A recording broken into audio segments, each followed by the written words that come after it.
Bonjour les cinéphiles, est-ce que vous aimez John Wick? Si vous êtes là, je pense que oui, quand même, un minimum. Et donc, on a John Wick 4, pour notre plus grand plaisir, et en plus avec des guests super cool, dont, ni plus ni moins que Donnie Yen lui-même qui est dans ce film, ce qui fait pour moi un plus loin d'être négligeable. D'abord, évidemment, quelques images.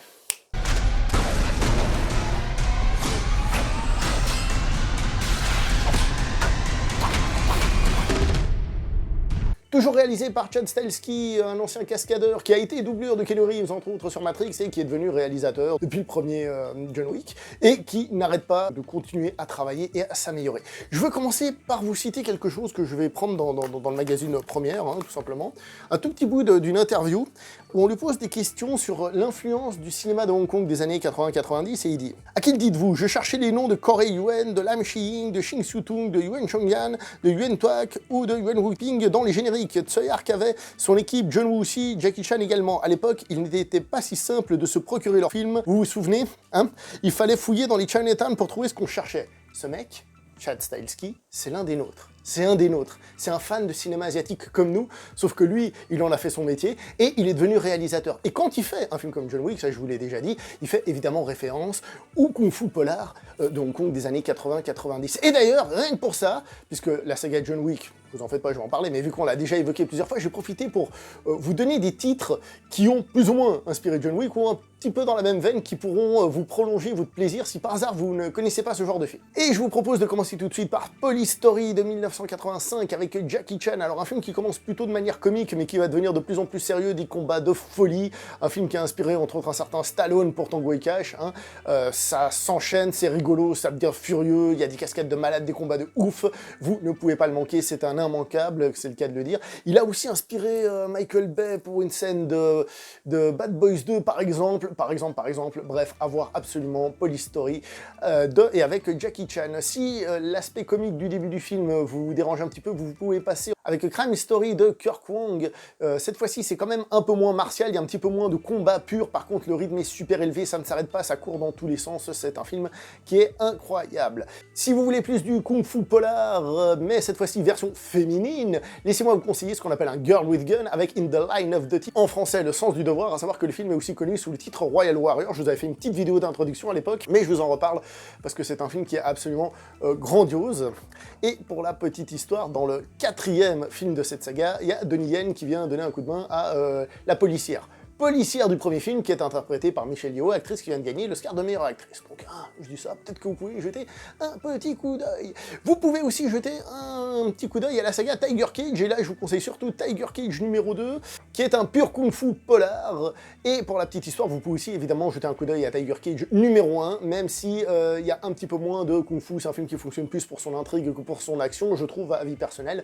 Mais évidemment, ne vous privez pas, Police Story est une saga, vous pouvez ensuite regarder les autres, vous pouvez regarder les Tiger Cage, les In the Line of Duty, il n'y a pas de souci là-dedans. Et pour vous donner un film un petit peu plus récent, je vais vous donner SPL de 2005 de Wilson Yip avec Donnie Yen, justement. Alors c'est un film qui a très peu de scènes de combat, c'est un film qui est plus un film d'ambiance, un film hérité de l'époque Infernal Affairs, donc un polar un petit peu plus psychologique, mais vous en faites pas, c'est aussi un film qui se voulait justement une référence aussi à ces anciens films, et quand ça castagne très bien, c'est de haut niveau, je vous conseille de regarder, c'est très bon, SPL 2005 de Wilson Yip.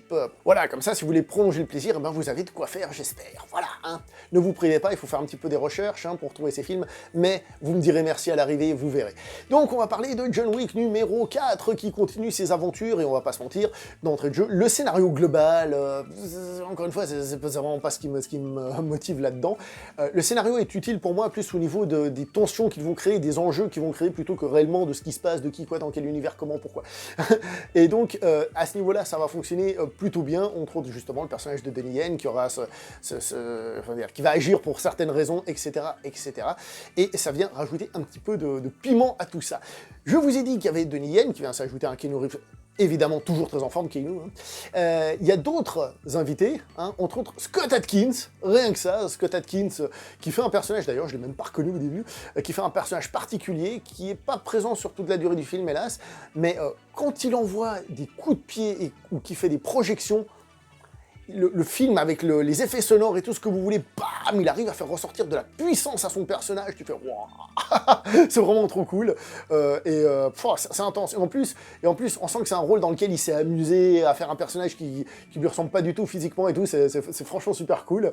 On a Marco Zaror, alors Marco Zaror, peut-être que ça vous dit rien, c'est un Chilien qui a fait un film qui s'appelle Kill Tro, qui est un film d'arts martiaux qu'il a fait plus ou moins connaître à l'international, et qui était dans Undisputed numéro 3, c'est lui qui faisait le boss final, hein, donc voilà, pour vous dire qu'il y a des gens qui savent castagner, et ce film, comme vous le savez, c'est un film à l'ancienne, retour à la cascade et à la baston, et si je vous dis ces acteurs, vous me direz, oui, mais bon, ce sont des acteurs, c'est chorégraphié et tout, et ben parce que il arrive à faire ce que faisaient certains de ces vieux films, c'est-à-dire que quand tu regardes le casting, tu dis « Oh, on va avoir un combat entre lui et lui, et entre lui et lui !» Alors qu'on sait que ce sont des combats fictifs, c'est des combats de cinéma, mais ça amène un petit côté affiche, comme dans un combat de boxe. T'as envie de voir le combat entre ces deux gars qui sont trop bons dans les films, qui sont capables d'envoyer des retournées, bien sûr chorégraphiés, mais s'ils sont deux, forcément, ça marche toujours plus.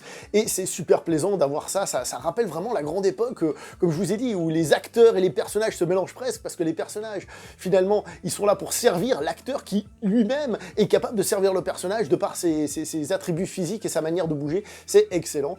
Alors, est-ce que Keanu Reeves est à la ramasse par rapport à eux ? Alors, on va pas se mentir, globalement, on sent qu'il a plus de peine à envoyer des kicks dans la tête et tout quand les autres arrivent. On sent que ça monte d'un petit niveau bien costaud, hein, on va pas se mentir. Mais Keanu Reeves, il se donne à fond, et dans la manière qu'il a de se battre, il arrive à être très crédible. On va analyser ça tout de suite après. J'ai juste oublié de vous dire qu'on a aussi Hiroyuki Sanada. Alors, Hiroyuki Sanada, on le voit un peu partout, aux États-Unis, des gains japonais en ce moment. Tant mieux, parce que j'adore cet acteur. Et pour la petite histoire, il est dans le film que je vous ai cité au début, dans In the Line of Duty numéro 1, où il était tout jeune, aux côtés de Michelle Yeoh. Voilà, comme ça, vous avez tout. Bref. Hiroyuki Sanada, d'ailleurs, qui nous fait un petit fight avec Donnie Yen qui est vraiment trop court, parce que, ah là là, tu sens que les mecs, c'est des mecs qui sont dans le monde des films d'arts martiaux et tout ça depuis longtemps, qui pratiquent et tout, parce que leur combat est absolument somptueux, mais beaucoup trop court, beaucoup trop court, il en est frustrant, ah, c'est horrible, parce que franchement, ça en jette.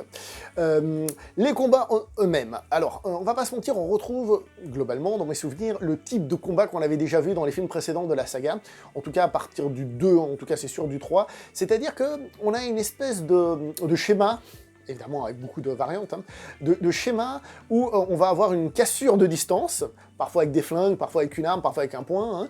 Donc on va défendre, esquiver, et on va se retrouver au corps à corps où là il y aura une espèce de zone de lutte, on va dire, qui est plutôt par exemple un je te tire, je te déséquilibre, et ensuite on fait une amenée au sol. Globalement, c'est ça. Enfin, je dis amener au sol, mais c'est plutôt le grand finish. Donc, ça peut être une amenée au sol, généralement une projection, ou alors, ça va être, par exemple, on a des flingues, pam, on se retrouve au corps à corps, je dévie, je reviens avec le flingue, bam, balle dans la tête.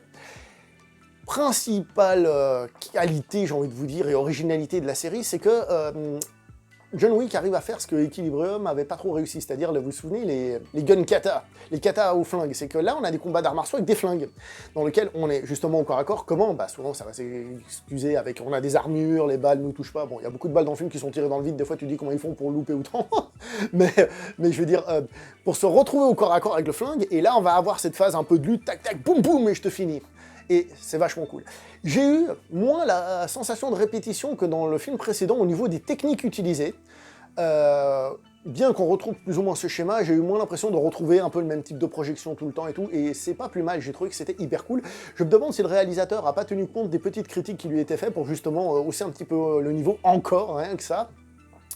Et franchement, on va pas se mentir, c'est filmé comme il se doit. Le gars, il connaît ses références, hein, donc c'est filmé comme il se doit. C'est filmé pour le plaisir de l'action. Il y a une scène de gunfight en plan séquence où ça commence par un plan fixe, absolument lisible, pas besoin de bouger la caméra dans tous les sens ou de faire des cuts ou je sais pas quoi. D'accord, c'est filmé avec un plan fixe. Et la caméra va se déplacer gentiment, donc ok, juste une petite panoramique comme ça, tranquille, tout va bien.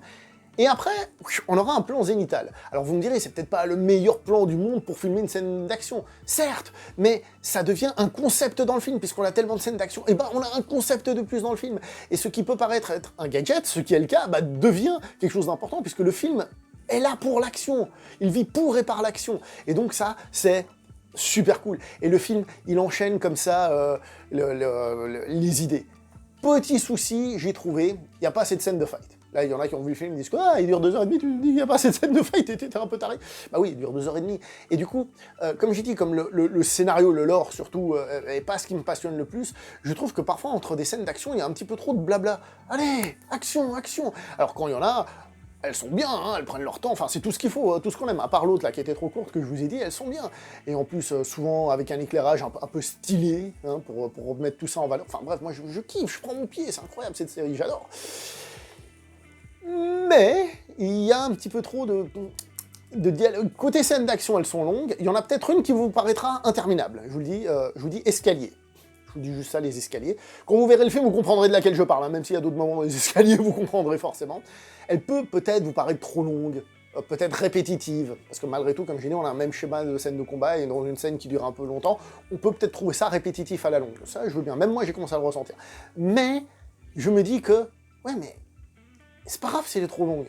Parce que, on est là pour ça, pour ce spectacle-là, et peut-être qu'un jour, je sais pas moi, le réalisateur, les acteurs sont plus là, hein, y a plus personne qui veut faire des films comme ça, et tu te dis, bah zut, parce qu'heureusement, on n'en aura plus, donc heureusement qu'on a cette scène qui dure plus longtemps, comme ça on aura plus de plaisir à revoir, peut-être juste un petit bout, tout ce qu'on fait, enfin bref, elle est là pour nous faire kiffer.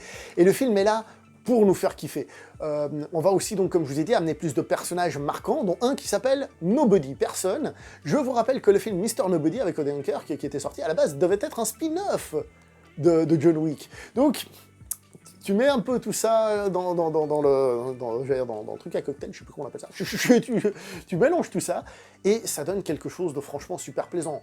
Est-ce que c'est super original? Dans l'absolu, non, c'est pas super original, surtout qu'on est au 4e film, vous voyez, on sait ce qu'on va regarder, mais il nous le redonne pleine puissance, plein pot et tout ce que tu veux. Et même, ça c'est pour moi très personnellement, à la fin, il y aura un duel, je vais voir comment, et au début, évidemment, un duel, bah, on aura une petite sonorité de western italien là-dedans.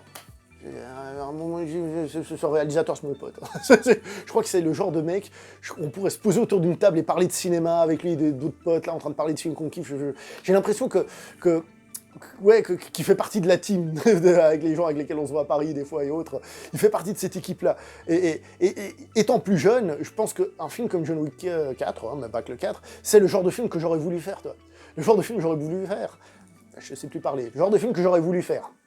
Pas forcément le plus intellectuel et tout ce que tu veux, mais un film qui ressent le côté à l'ancienne, le côté à l'ancienne bien fait, qui prend le plaisir d'exister pour exister. Et il envoie bouler tous ceux qui sont en mode un peu, entre guillemets, pédant, non, mais le scénario, le truc, le machin. C'est l'action, le cinéma d'action. L'action est un art. L'action, c'est l'art du mouvement. Le cinéma, c'est aussi un art de mouvement. Ça bouge, ce sont des images qui bougent. Donc, l'art du mouvement, l'art de la cascade, c'est du pur cinéma. Le cinéma muet, à l'époque, de Douglas Fairbanks, ce que vous voulez, c'était déjà de la cascade, c'était déjà de la chorégraphie. Donc, on est dans ce domaine-là. Je dis pas que tous les films doivent être comme ça, évidemment, mais je veux dire, prendre de haut le cinéma d'action, surtout qu'il y a plein de films d'action qui sont mal faits avec le cul. Ceux que je vous ai conseillés étaient très bien, mais il y en a plein qui essayent de faire genre avec des caméras qui bougent, avec des trucs surcutés. Ça, John Wick, c'est le cinéma d'action. Ça, c'est du cinéma d'action. Alors, je profite aussi pour vous dire que j'avais parlé à une époque avec une personne qui me disait, avec beaucoup de pertinence, que John Wick, c'est tellement du cinéma à l'ancienne que finalement, il n'amène rien de nouveau. Alors, je sais, il y en a plein, je le vois, j'ai encore vu sur Twitter des gens qui sont là. Oui, le film qui a révolutionné le cinéma d'action, à peu près. Hein, il a révolutionné le cinéma d'action américain. Mais comme je vous ai dit, il y avait déjà d'autres films un peu du genre. Et donc, avec cette personne, on était d'accord pour dire que c'était un cinéma à l'ancienne. Et lui, il disait, ouais, mais le problème, c'est que finalement, c'est juste une caméra éloignée qui permet de bien lire l'action et tout. C'est pas nouveau.